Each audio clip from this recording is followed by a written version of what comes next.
শরীফ ওসমান হাদি হত্যার খুনের বিচার এই বাংলার মাটিতে হতেই হবে। আমরা যখন ইলেকশনে মানুষের কাছে গিয়েছি, সারা বাংলাদেশের মানুষ আমাদের কাছে এটাই বলেছে, ওসমান হাদি হত্যার বিচার যেন ভাইয়া এই মাটিতে হয়। ওসমান হাদি হত্যাকারীদেরকে ভারতের মাটিতে খুঁজে পাওয়া গিয়েছে, আমরা শুনেছি। আমরা দাবি জানাবো অবিলম্বে বাংলাদেশের মাটিতে তাদেরকে এনে বিচার কার্যকর করা হয়, এবং এই বিচার যাতে সত্যিকার অর্থে ন্যায় বিচার হয়। কারণ যারা শুধু গুলি করেছে তারাই হত্যাকারী নয়, এই হত্যাকাণ্ডের পিছনে জড়িত ছিল ডিপ স্টেট, এই হত্যাকাণ্ডের পিছনে জড়িত ছিল দেশি বিদেশি নানা ষড়যন্ত্র। সেই ষড়যন্ত্রকে বাংলাদেশের মানুষের সামনে উন্মুক্ত করতে হবে, এবং শুধু প্রত্যক্ষ নয় পরোক্ষভাবে যারা এই হত্যাকাণ্ডের সাথে জড়িত তাদেরকেও বিচারের আওতায় আনতে হবে। দ্বিতীয়ত, আমরা দেখেছি ফ্যামিলি কার্ড উদ্বোধন করা হয়েছে। আমরা ইলেকশনের আগেও বলেছিলাম ফ্যামিলি কার্ড তারা উদ্বোধন করেছে, তাদের ইস্তিহার অনুযায়ী তাদেরকে সাধুবাদ। কিন্তু আমরা পাশাপাশি এও বলেছিলাম, যদি দুর্নীতি বন্ধ না হয়, যদি চাঁদাবাজি বন্ধ না হয়, যদি দখলদারিত্ব বন্ধ না হয়, যদি ঋণ খেলাপিদেরকে সংসদে এবং সরকারে ঠাঁই দেওয়া হয়, এ সকল ফ্যামিলি কার্ড কেবল হচ্ছে চোখ ধাঁধানো একটা কর্মসূচি, কেবল এটা বাংলাদেশের অর্থনীতির কোনো পরিবর্তন করতে পারবে না।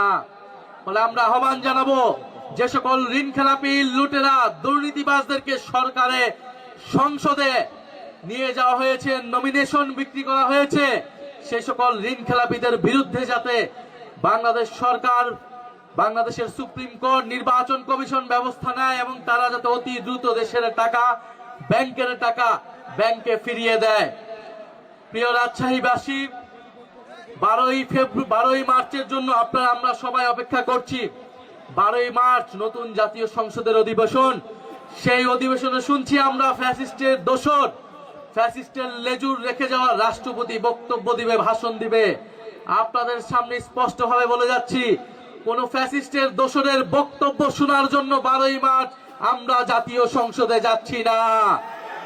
আমরা জাতীয় সংসদে যাচ্ছি বাংলাদেশের মানুষ এই ইলেকশনে গণভোটে হ্যাঁ এর পক্ষে ভোট দিয়েছে, সেই হ্যাঁ এর পক্ষে সংস্কারের পক্ষকে বাস্তবায়ন করার জন্য, সেই সংস্কার বাস্তবায়নের জন্য আমরা 12ই মার্চ আমরা জাতীয় সংসদে যাচ্ছি।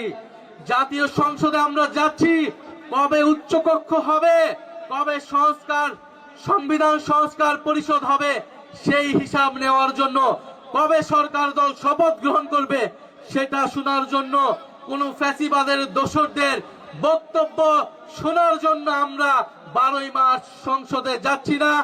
আপনারাও নজর রাখবেন। আমরা বলেছি এই রাষ্ট্রপতিকে অবিলম্বে অপসারণ করে গ্রেফতারের আওতায় আনতে হবে, এবং সংবিধান সংস্কার পরিষদ করে সংস্কার বাস্তবায়ন করতে হবে, হ্যাঁ বাস্তবায়ন করতে হবে। আপনারা সবাই হ্যাঁ পক্ষে ভোট দিয়েছেন না? আমরা সবাই দল মত নির্বিশেষে হ্যাঁ পক্ষে ভোট দিয়েছি। ফলে সংস্কারের পক্ষে, বিচারের পক্ষে আমাদের সেই লড়াই চলমান থাকবে। আপনাদেরকেও সচেতন থাকার, 12ই মার্চ সংসদের দিকে তাকিয়ে থাকার আহ্বান জানাচ্ছি।